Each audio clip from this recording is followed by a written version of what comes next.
Olá, sejam bem-vindos a mais um Os Seis Gatinhos, em parceria com o Grupo Mais Expressão. Eu e o Marcelo estamos aqui, né, Marcelo? Com certeza, sempre muito legal participar aqui. E Os Seis Gatinhos, para quem não conhece o projeto, é um projeto de animação infantil voltado para crianças da primeira infância que tem os animais resgatados da rua como personagem para levar mensagens de sustentabilidade, preocupação com o meio ambiente, cuidado com os animais, que é um assunto extremamente importante não só para as crianças, mas para a gente também, para todo mundo. Exatamente. A nossa convidada de hoje é uma pessoa muito preocupada com o futuro aqui do nosso planeta. E ela é, inclusive, uma influencer ambiental. Estamos aqui com a Beca. Muito obrigado, Beca, por estar aqui conosco. Explica pra gente o que é ser uma ativista ambiental, o que é ser essa influencer ambiental. Obrigada pelo convite, pessoal. Um prazer estar aqui com vocês. Bom, a minha relação com a sustentabilidade vem desde a minha formação, né, de muitos anos de estudo. Então, comecei a estudar sustentabilidade desde o ensino médio, que eu fiz técnico em meio ambiente. Depois eu fiz a graduação e o mestrado. E sempre foi uma intenção muito grande que eu tinha em comunicar, né? Eu sempre via muito a necessidade da gente trazer esse conhecimento para além da academia, trazer esse conhecimento para fora da universidade, até porque é uma pauta super fundamental e que hoje em dia, né, é cada vez mais importante, né?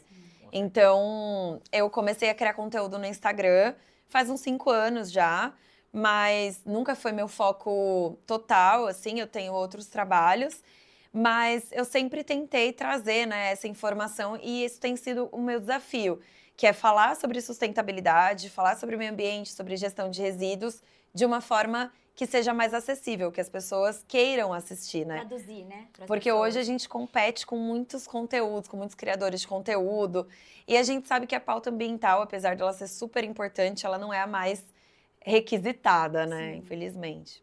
E principalmente quando ela é voltada para uma questão de educação, né, Beca? Porque hoje em É. dia, não criticando, mas hoje em dia as pessoas acabam vendo as redes sociais como um instrumento para diversão e ver aqueles conteúdos que são mais virais. Mas também tem o público, você percebe isso, Beca? Tem o público que está mais engajado? Tem o público engajado, mas o desafio é um pouco furar essa bolha, né? Porque tem o público engajado que já trabalha com isso ou que já tem os seus hábitos mais sustentáveis assim em casa, no dia a dia, pessoal que já faz uma compostagem em casa, então quer aprender mais. Quer aprender mais a parte técnica, quer entender mais das notícias, ou quer aprender alguma coisa prática mesmo, que muitas vezes eu ensino no meu Instagram também receitas, como reaproveitar, fazer o aproveitamento integral dos alimentos. Então tem esse pessoal, né? Mas a minha intenção é tentar furar essa bolha e trazer essa pulga atrás da orelha, assim, né? Essa questão para as pessoas que ainda não Despertaram pra consideram, isso. né? Ainda não despertaram para isso, exato. Que acho que é uma intenção dos Seis Gatinhos também, né? Sim, sim. Trazer de uma forma mais acessível, falar com as crianças, com quem ainda não está tão preocupado. Principalmente, né?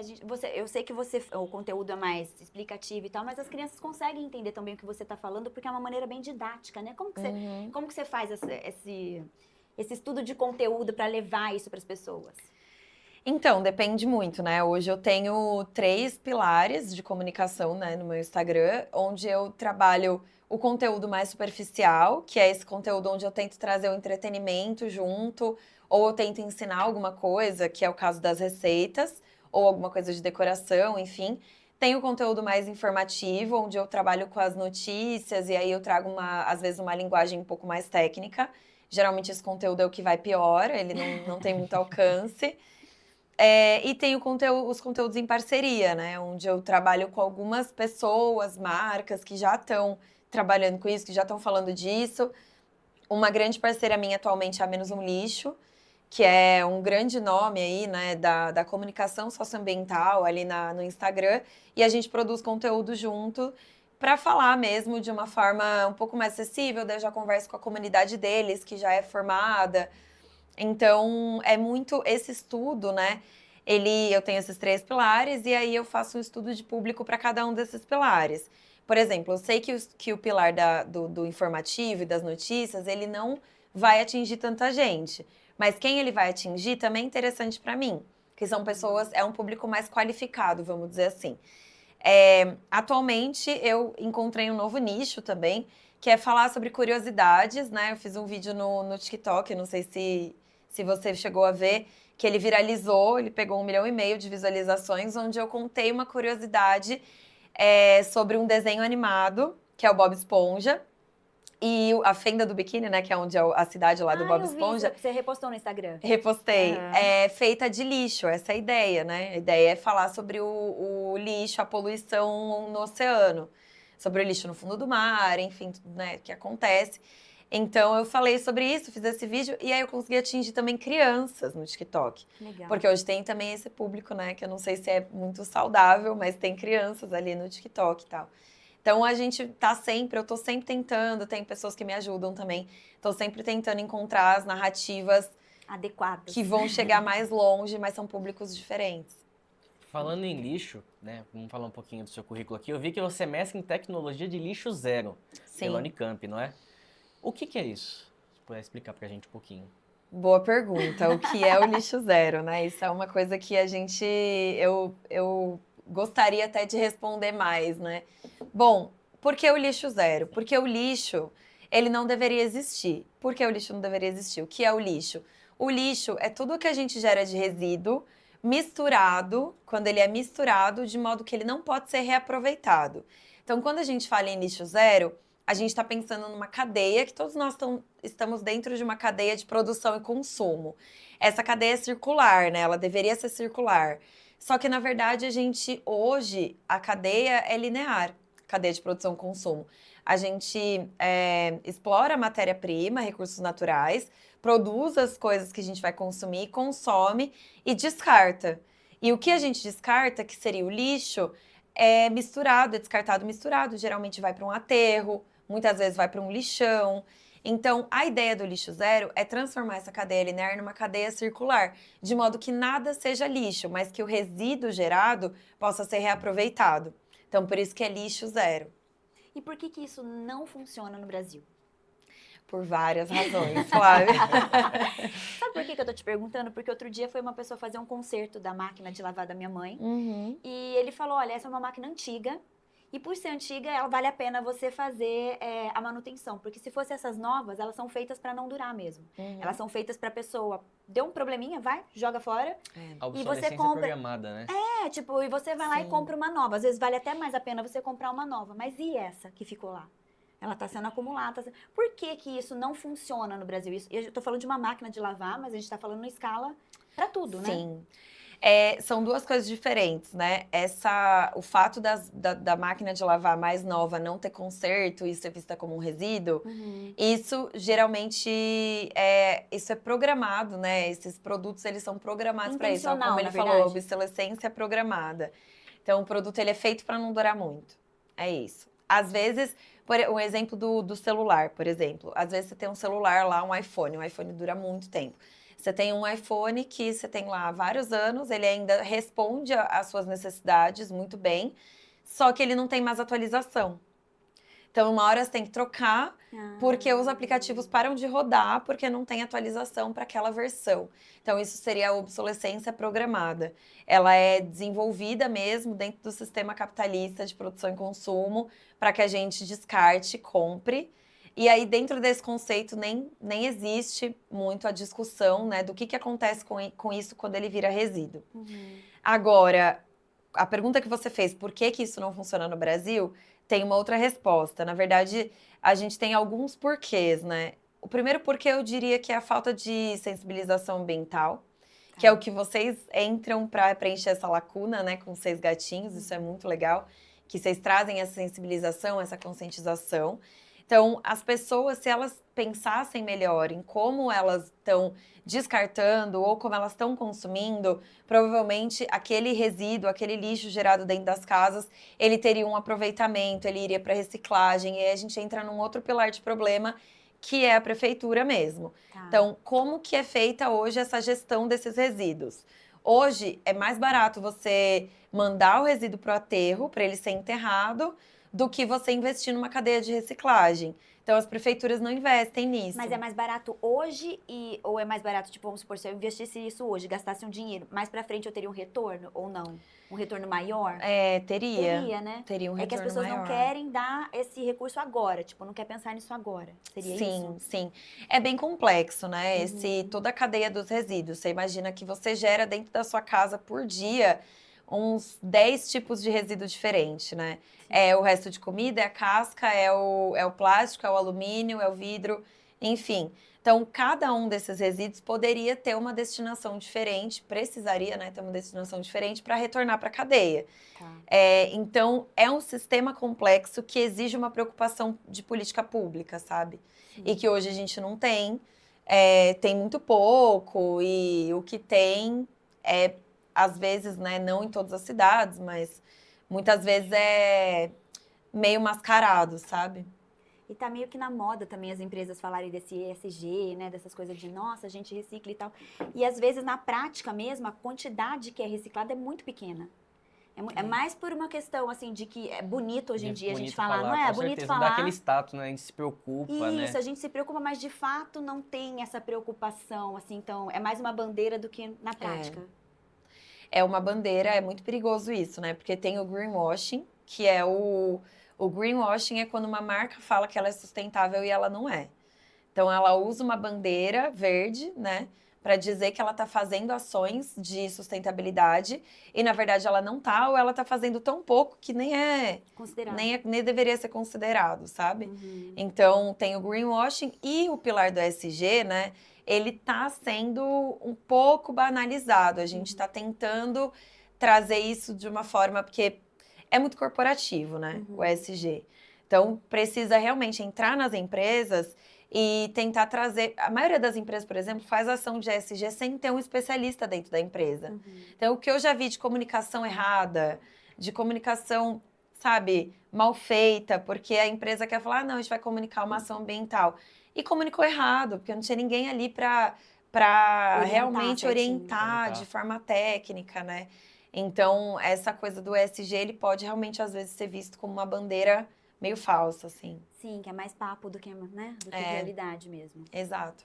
Então a gente fala muito das bandeiras, né? Então também tem os influenciadores também, como você. Quais são os que mais te inspiram? Umas referências assim nesse meio. E tem algumas, né? Fora do Brasil, a gente tem bastante já consolidado. Então, por exemplo, no Brasil não tem nenhum influenciador de sustentabilidade com 1 milhão de seguidores. O que eu acho isso preocupante, né? Olha o tamanho do Brasil. Tantos outros influenciadores que, sinceramente, muitos, né? são desinfluenciadores, Sim, é né? verdade. Tem milhões de Conteúdo, seguidores. né? É duvidoso. Exato. Então, no Brasil, eu gosto muito da Laila Zaid, Ia falar isso. Eu que adoro ela. ela é uma atriz, né, global e tal. E aí ela foi para esse lado de ativista, comunicadora, e ela é uma das maiores, é muito bacana. E ela brinca muito, né? Ela usa do conteúdo, assim, de uma forma engraçada, que acho que as pessoas até entendem o que ela tá explicando, né? Ela tem uma pegada mais de atriz mesmo, né? Sim. Então ela tem essa pegada da educação ambiental para crianças, ela conversa muito com esse público. Eu gosto muito da Giovanna Nader, que é uma ativista também. Ela tem um podcast que agora acabou, mas tem umas temporadas gravadas. E ela é uma ativista, ela fala muito de moda sustentável, de alimentação. É bem legal. Ainda sobre alimentação, eu gosto da Bela Gil também, porque ela traz essa noção, né, de como que a gente pode se alimentar de uma maneira mais orgânica, mais sustentável. Reaproveitar também reaproveitar o alimento, conversando com... Né, nós somos parte desse planeta, então conversando o que a gente come com o que está sendo produzido e de que forma está sendo produzido. E aí tem alguns outros influenciadores que são mais atuais, mas que eu gosto bastante, né? Cami Librio, por exemplo, é uma influenciadora que ela conversa com o público mais jovem, ela também é bem jovem. Tem um pessoal legal vindo aí também, das novas gerações. Muito bom. E você diz então dessa questão do entendimento com o público. Que tipo de conteúdo você acha que é o que mais funciona, né? De educar e engajar o público com a causa? Com rede social o que mais funciona é entretenimento mesmo.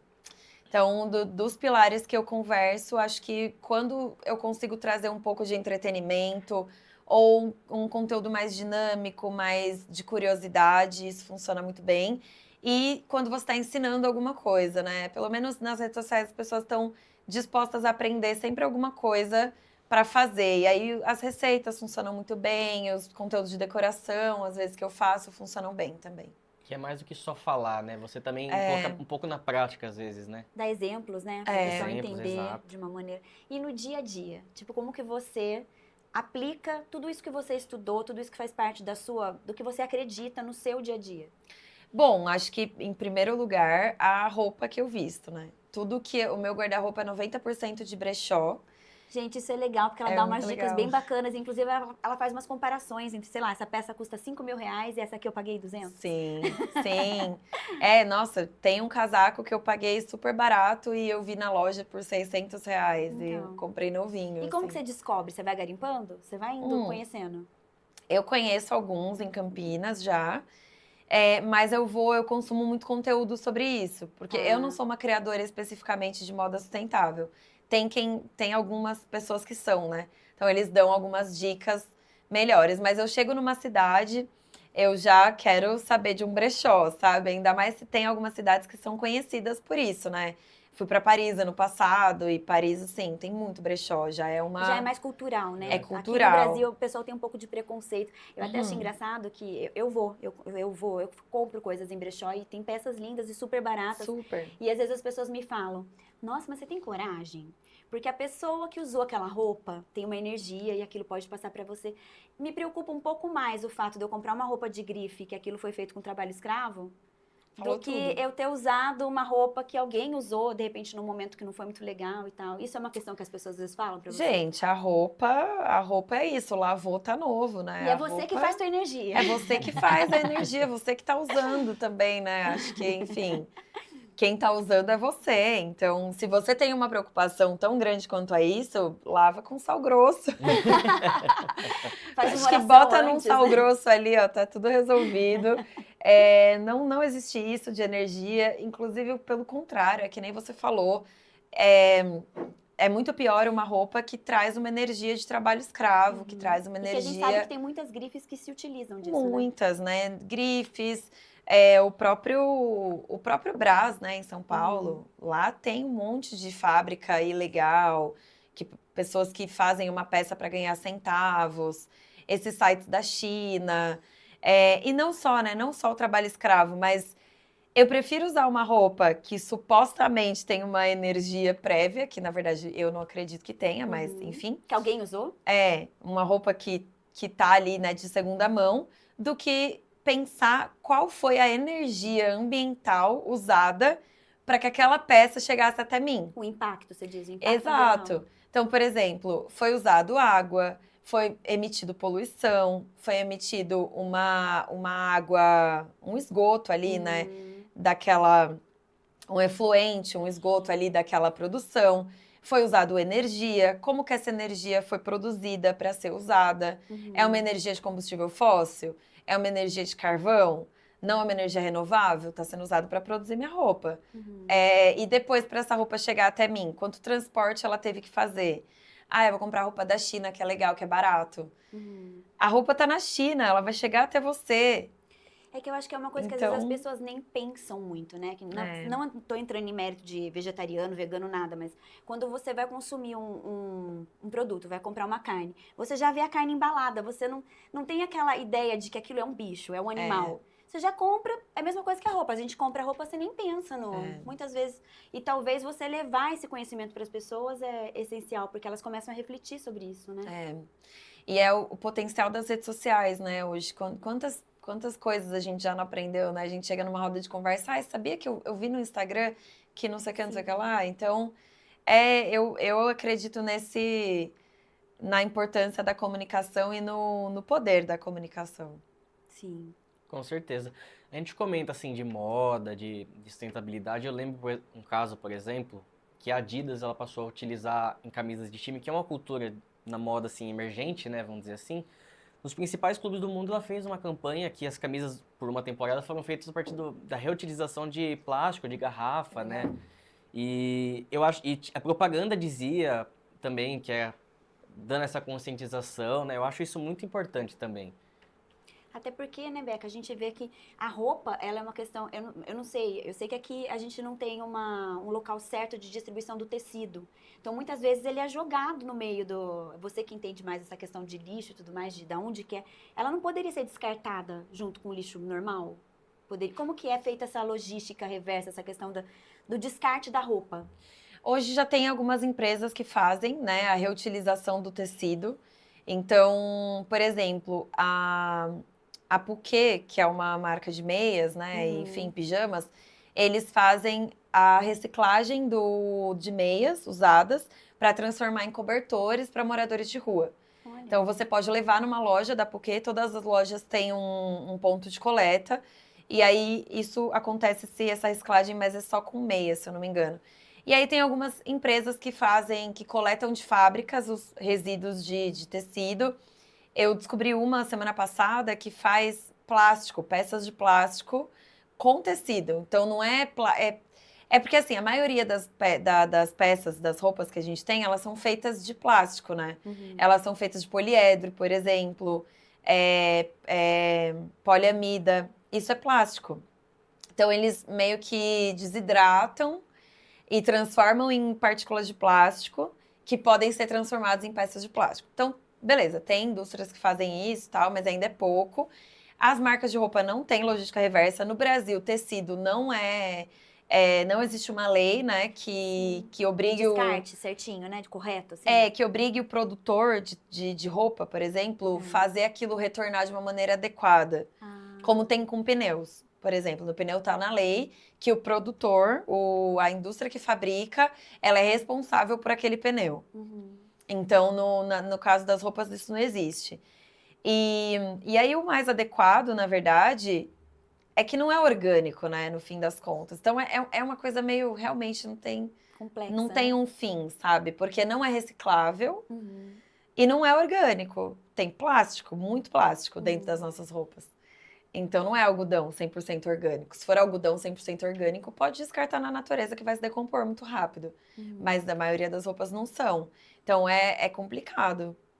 Vai mais da iniciativa da marca, por exemplo, de fazer algum produto que tenha essa logística reversa e tudo mais.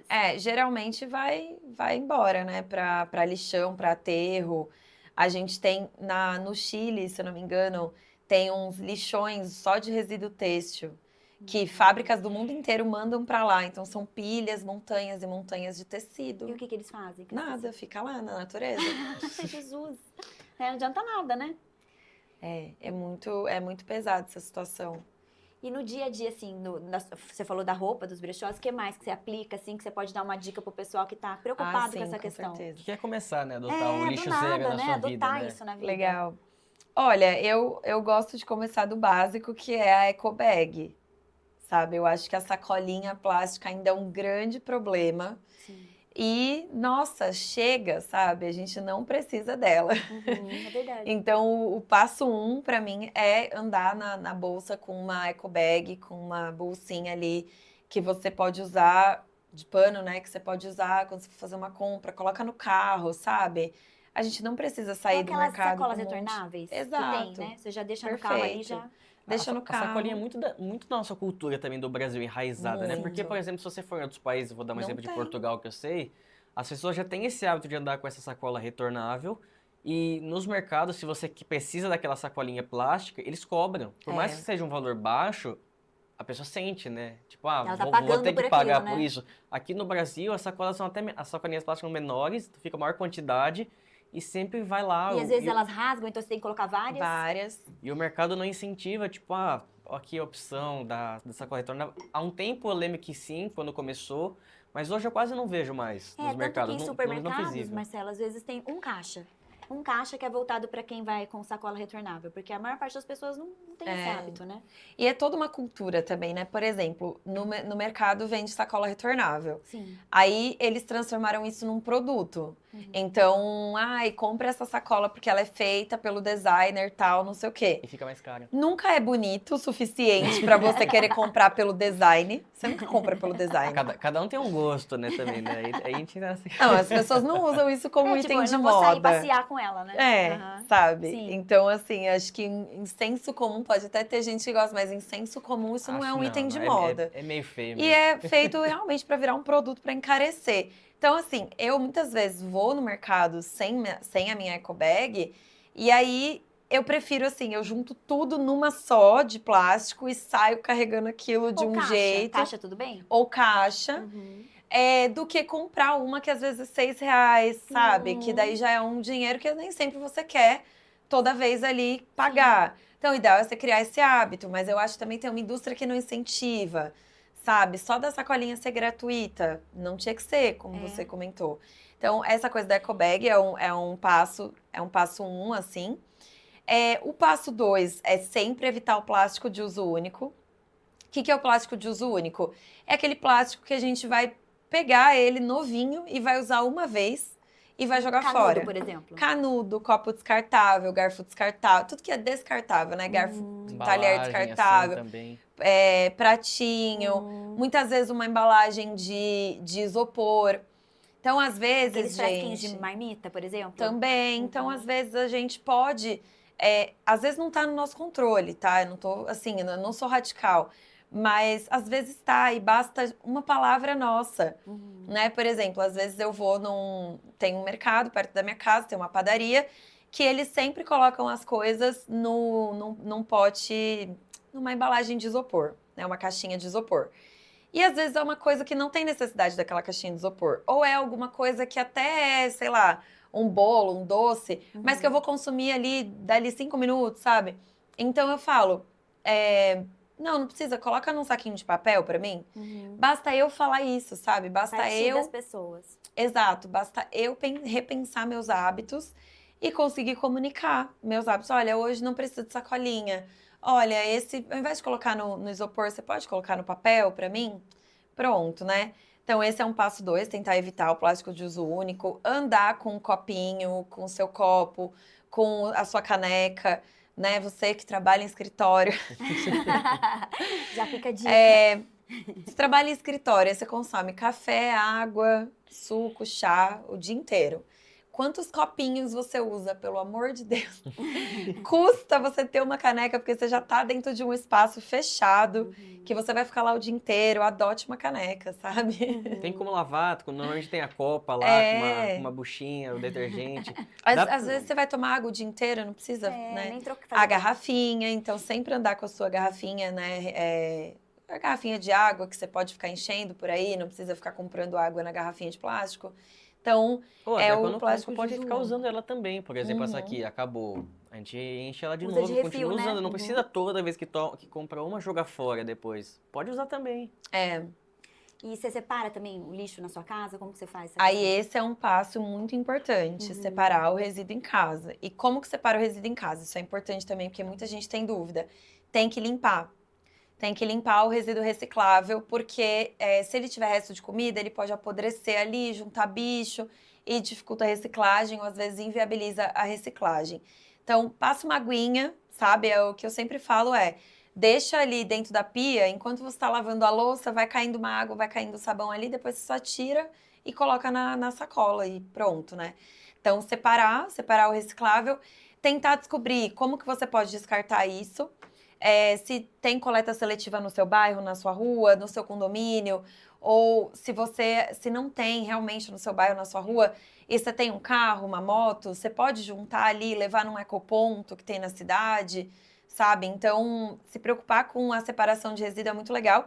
E aí, para quem tem interesse, já tá mais aí na caminhada, tem tempo, é fazer uma composteira doméstica em casa. Ah, não tenho tempo, não tenho espaço, moro em apartamento.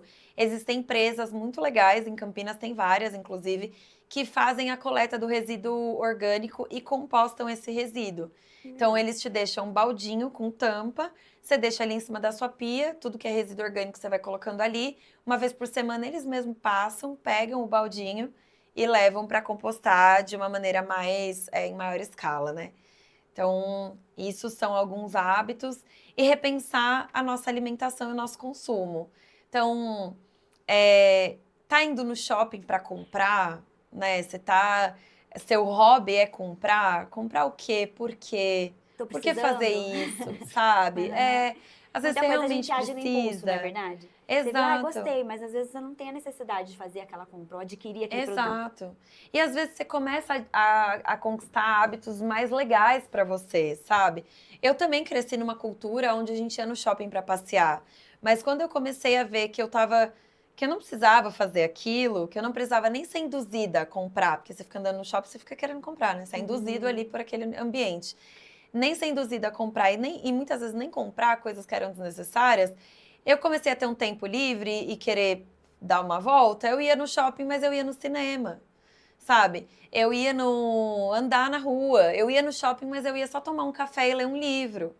Então, assim, repensar também nosso dia a dia, nossa relação com o mundo. Basicamente é isso, é repensar nossa relação com o mundo. Falei demais, né? Tô falando muito.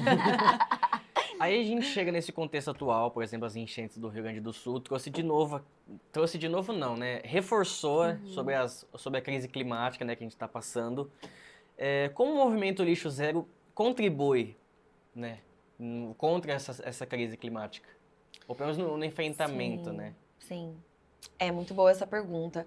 O movimento Lixo Zero, então, a gente está pensando na gestão de resíduos, né? Hoje, infelizmente, em cidades grandes, a gente ainda tem o problema do resíduo enquanto lixo na rua, né? O que contribui, às vezes, para uma enchente acontecer. Então, isso é uma das coisas, né? Outra coisa é a gente pensar o que vai acontecer com aquele ambiente depois da catástrofe. Então, é pensar os nossos hábitos de consumo e como que isso está contribuindo para que aquele ambiente pós-catástrofe permaneça daquela forma, né? Então, o que vai acontecer com os resíduos que ficaram dessa catástrofe do Rio Grande do Sul, por exemplo, né? Eu acho que quando a gente fala de movimento lixo zero e mudanças climáticas, é uma discussão que está completamente relacionada, mas não é tão claro, né, pra gente. Então, a gente está pensando... Então, realmente, a gente já coloca o movimento lixo zero de uma perspectiva, bom, o que é o lixo zero? É a gente repensar o que vai acontecer com os nossos resíduos. Que resíduos são esses? São os nossos produtos que a gente descartou. É o que sobrou dos nossos produtos, né, que a gente descartou. Que produtos são esses? De onde vem? Então, a gente repensar toda essa cadeia, sabe? De onde vêm esses produtos? Como eles foram produzidos? Como que é feita a produção de energia aqui nesse país, nessa cidade? Então, o que está contribuindo dentro de toda essa... Porque, assim, as mudanças climáticas, elas estão totalmente relacionadas com hábitos de produção e consumo. Então, o que está acontecendo nesse universo de produção que está relacionado com o nosso consumo, por isso está relacionado com o lixo zero, porque tudo que a gente consome, a gente uma hora vai descartar. Então, o que está acontecendo dentro dessa cadeia que está contribuindo com a intensificação, né, com a emergência climática, com a intensificação das mudanças climáticas? Por exemplo, o desmatamento está totalmente ligado com uma catástrofe como essa, e está totalmente ligado também com os nossos hábitos de consumo, porque se a gente produz tanto é porque tem gente no mundo para consumir tanto. Então, é realmente uma... Eu não sei se a gente como cidadão não pode fazer um boicote, não está nas nossas mãos, mas a gente consegue pensar sobre tudo isso, sabe? Entender, poxa, o agronegócio está acabando com tudo. Porque as pessoas Isso às vezes se contribui questionam, muito. eu vou fazer a minha parte, sei lá, na minha casa eu faço a minha parte, mas as empresas que não fazem a parte delas. O que a gente, como como cidadão, né? A gente não tem esse controle das empresas e tudo que está no poder, mas o que a gente pode fazer, Beca? O que está ao nosso alcance? O que está ao nosso alcance no nosso dia a dia é revisar os nossos hábitos e separar nosso lixo. Então, tentar descartar o mínimo possível de lixo, né? Que vai acabar indo para um aterro tudo misturado, tentar pensar na reciclagem e tudo mais. E com relação às grandes empresas, é pensar mesmo como que a gente pode consumir de uma forma consciente. Para desintensificar esse consumo dessas grandes corporações que mandam no mundo porque a gente consome delas, né? Na verdade, eles dependem da gente. Eu não sou a favor de um boicote. Eu acho que não tem como a gente se responsabilizar por isso, 100%, sabe? Mas eu acho que a gente pode repensar nosso consumo. E uma prova de que isso funciona é que a Seara começou a produzir carne vegana. Então, assim, não é legal também, não recomendo, né? Você parar de comer carne para comer carne vegana congelada industrializada da Seara, mas teve uma demanda de mercado. E aquela mega indústria, aquela mega corporação precisou repensar sua produção e se adaptar. Será que realmente a gente, como consumidor, não tem poder nenhum? Eu acho que a gente tem nos nossos hábitos de consumo. Os nossos hábitos de consumo mandam muito mais do que a gente imagina. Então, isso é uma coisa, né? A reciclagem, repensar os hábitos de consumo. E eu ia falar uma outra coisa. Mas, enfim, por enquanto é isso. Eu vou E você lembrar. fala de consumidor, acho que também como cidadão também, né? A gente está no contexto agora, ontem, no dia que Era gravamos, isso que eu né, ia falar. ontem, foi Voto. foi as eleições, né? Acho que pelo sistema, a gente olha muito pro presidente, olha muito pro prefeito, mas para quem a gente votou para vereadores, para deputados, senadores, muita gente nem lembra, passa um ano, nem lembra em quem votou. Essa pessoa se importa com a causa ambiental? Exato. O que pensa essa pessoa? Exato. A gente vê, por exemplo, a bancada ruralista, né, na Câmara. A força, né? Que A eles força, têm. Isso era outra coisa que eu ia falar. Nós somos cidadãos de cidades que são geridas por um governo. Então, assim, a gente pode cobrar, né? Nós estamos dentro de um sistema de cidade muito bem organizado. A gente tem uma prefeitura, a gente tem os vereadores, a gente tem o governador do estado.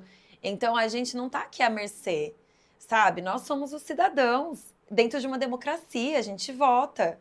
Então, assim como a gente vota, a gente pode cobrar, a gente pode... Então, assim, participar de movimentos socioambientais, sabe? De acompanhar as votações, os projetos de lei, no mínimo, sabe? Básico. O que a gente puder ali estar mais ou menos por dentro, isso é bem importante quanto cidadão também, porque a gente evita que decisões muito importantes de total devastação ambiental sejam tomadas. A gente está num processo bem importante em Campinas, que é o PIDS, né? Que é um programa do governo lá, é um programa da prefeitura, né? Para a construção do Polo de Inovação de Desenvolvimento Sustentável. E esse Polo de Inovação de Desenvolvimento Sustentável, na verdade, ele não tem nada de desenvolvimento sustentável. Ele é uma liberação de uma área que hoje é de preservação ambiental em Barão Geraldo para a construção de uma região urbanizada, de uma zona urbanizada, com prédios e tudo mais. E isso só ainda não passou porque a população está firme na pressão popular. Então tem audiência pública, a gente vai, a gente conversa, a gente está tentando impedir que isso aconteça. Então isso é uma das formas também, né? Além de votar, claro, e estar atento, né? Por exemplo, agora a prefeitura de Campinas atual, que ganhou de novo, é uma prefeitura que, assim, se você é um cidadão e está atento na cidade, você está andando de carro pela cidade, você vê que a cidade está sendo cada dia mais desmatada. Então vamos começar a ligar os pontos, sabe? Peraí, por que estão cortando tanta árvore na cidade? Vamos entender por que isso está acontecendo? Acabou de ter uma tragédia em Campinas, né? Teve uma enchente, morreu uma menina, morreu 2 pessoas, né? Então, por que isso está acontecendo na cidade?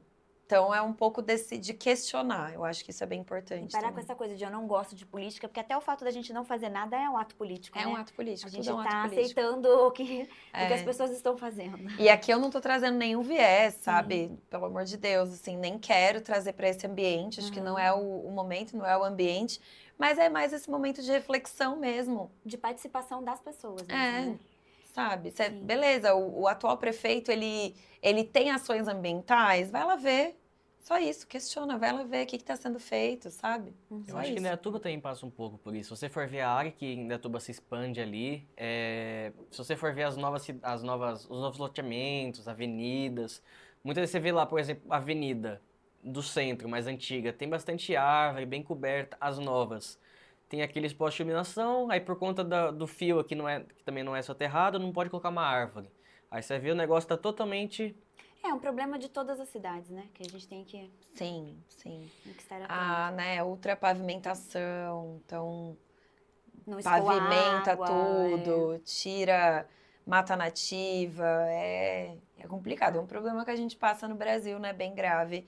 Que ainda dessa bem que falta de estamos começando valorização. pelo menos a falar sobre esse assunto, né? Exato. Eu acho que esse fato da gente estar conversando sobre isso já mostra que a gente está preocupada com esse assunto. Exato. Então, se Deus quiser, o futuro, né? Eu vão ainda ter mais acredito. Acredito sim. A gente tem algumas perspectivas aí pela frente, mas precisa começar agora. E é isso, não depende da gente, sabe? Mas a nossa ação faz algum sentido, porque quem consome é a gente, né? E antes da gente finalizar, eu queria fazer uma pergunta. Rebeca, na sua vida, tipo, no dia a dia, como se preocupar com o meio ambiente sem ser uma ecochata? Já foi chamada de ecochata alguma Todo vez? dia.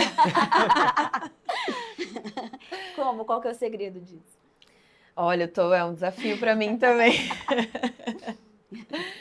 Eu coço o dedo ali no Instagram para não responder uns stories assim, esse tanto de sacolinha, cadê a ecobag?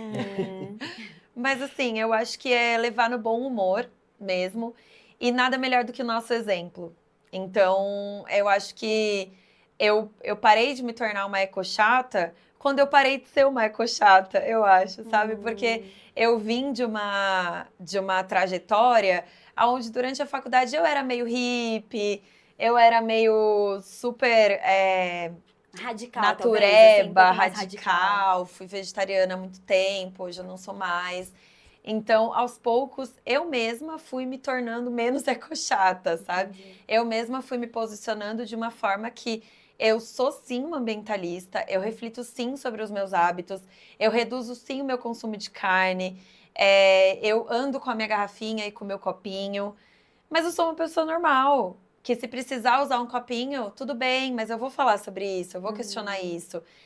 Eu sou uma pessoa normal, que eu tenho uma estética normal, mas todas as minhas roupas são de brechó. Então eu posso me vestir bem, bonita, às vezes chique, com uma roupa de brechó. Então é isso, né? Eu acabei me encaixando no mundo de uma maneira muito natural. E é isso, e aí com isso eu consigo mostrar que a gente pode ser um ambientalista, que a gente pode se preocupar, ler sobre, entender melhor, sem ser o hippie do movimento dos ecologistas dos anos 70, sabe? Você pode se posicionar no mundo. Foi uma crise para mim, por exemplo, fazer unha. Eu passei um tempo pensando, faço unha, não faço unha, mas a unha, não sei o que, o esmalte. Foi uma coisa que eu entendi que eu gosto, que eu quero, que eu faço de uma maneira mais sustentável. Eu faço a unha lá de um mês e pouco, porque eu faço um esquema que dura mais tempo e tal. Então, colocando dentro dos meus hábitos, entendendo que a gente não precisa ser radical em tudo. Eu acho que é isso que faz também com que as pessoas queiram conversar comigo sobre isso, sabe? Porque sabe que eu já não vou chegar te apontando Ou julgando, e falando, né? Ou cara, fazendo... para de comer carne, é você que tá acabando com o planeta Terra. Primeiro que não é. E segundo que, vamos falar sobre isso? Não para de comer carne, vamos conversar. Acho que é isso, sabe? Trazer o assunto à tona, né? Porque uma vez que a gente traz à tona, a gente consegue debater aquilo e transformar uma realidade que às vezes a gente nem tá vendo. Exato. Que muita coisa a gente faz no automático. Exato. Você nem se dá conta daquilo. E quando você põe pra refletir sobre aquilo, você começa a transformar, mudar alguns hábitos. Sim. Com toda certeza. Não é isso? É isso. E aí, pra gente foi um prazer recebê-la aqui. Ai, obrigada. Pra quem não conhece, a gente vai deixar aqui o @, pra poder conhecer. Se quiser falar o seu @ também pro pessoal de casa. @Beca Lorenzetti, é Beca com 2 Cs. Lorenzetti, vocês já sabem, tem uma marca aí bem famosa que vai patrocinar esse. Espero, né?